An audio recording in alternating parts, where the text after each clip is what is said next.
guys, Maljan, and welcome to something slightly different today. This is gonna be the first video of how to become better at World of Tanks, and in this episode we are going to talk about the settings you should use, or if you can, you should use them, and so on. So, let's get into the settings and see what I'm talking about. Nothing in the general, there's nothing really enabled in our camera, this should be off, and most of these, like, effects that add to the realism or the feeling of the game should be turned off just because they are mostly just bothering the gameplay. If you really want to get better, you should disable effects that bother you to play and worry about gameplay more than the looks. That's the first advice I can give you. Graphics wise, not really much to say here. That's really up to your PC, what can it handle. Obviously maximum graphics will look better. Shadow quality drains a lot of frames, and I set it on low, whatever. What is important here is terrain quality should be set to maximum. This is the only setting that really matters. If you have a shitty PC, try to put this to maximum, because otherwise the ground won't be rendered properly, and where you have nothing in front of you, when you put terrain quality on maximum, there might be a hill and you might be shooting like invisible ground and shit. So this should be on maximum. Foliage and flora should be quite low. They drain a lot of FPS, and I don't know, I don't really like how flora looks in this game. Like renders in 200 meters in front of you. It looks quite weird. Other than that, motion blur off, it kind of bothers a bit, but then again, it's your personal preference, it doesn't really matter that much. Extra effects in sniper mode should be off. They really bother, and they look pretty bad. Well, they don't look pretty bad, but they just bother your aim. Like if something is really smoking and shit, you can see through it. Display grass in sniper mode should be off. When you shoot, like when you're hull down and trying to shoot something and there's so grass in front of you, it's really hard to see what you're shooting at. Sound options, nothing really to talk about here. Controls, well, here's some things to note. So first of all, reload button should be set to R. Duh. I don't know why the automatic reload container button is C, but it's just stupid. So consumable layout should be changed as well. It's more to your preference. If you have like a mouse with a lot of keys, you can rebind these to mouse buttons, but if you don't have a mouse with a lot of keys like I don't, so consumable 4, you can count 1 is for first ammo type, 2 is for second ammo type, 3 is for third ammo type. Space is for first consumable. It's always fire extinguisher, automatic or manual, it doesn't matter. Always for me it's fire extinguisher. So space will activate the fire extinguisher if you have one.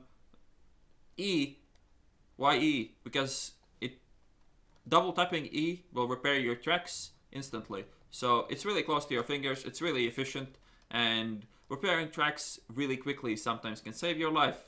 So double tapping E is repair. Double E and 6 I think is repairing engine. You can change that as well, but I kind of learned the combination already. And the medkit doesn't really matter. It's what, 6 and whatever.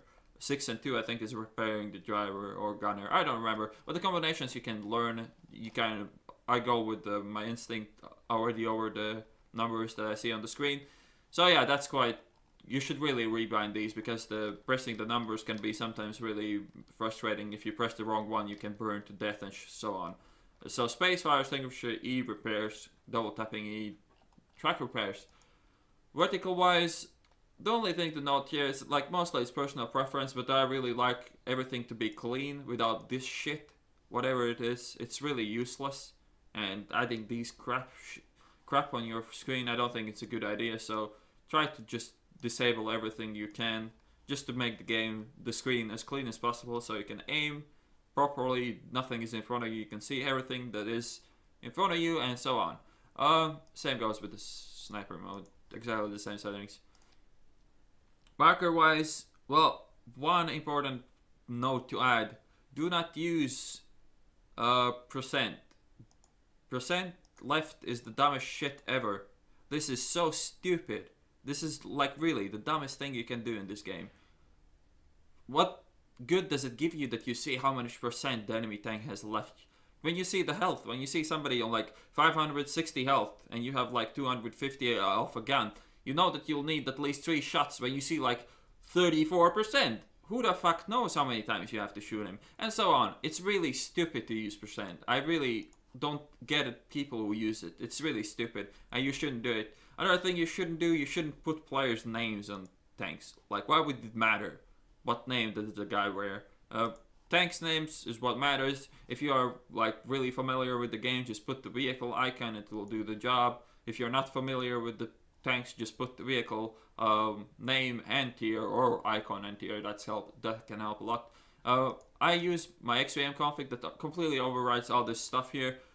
I have this same thing as here with HP to left to total HP, tanks names, and the player that's driving the tank efficiency above his name, which helps a lot when you're engaging one-on-one. You kind of can expect what the enemy player is capable of.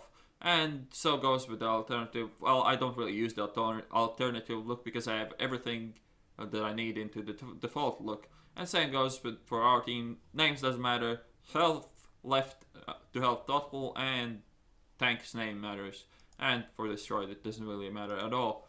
But yeah, that's about everything there is to say about the settings. If you want to download my mod pack, you can do it. There's going to be a link in the description. If you don't know how to install mods, you shouldn't really bother with mods in the first place.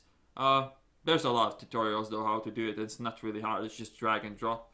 So yeah, there is going to be a link in the description for the mod pack. I hope you enjoyed this kind of video. If you want to see more of this, then comment and so on, and I maybe do something gameplay wise as well.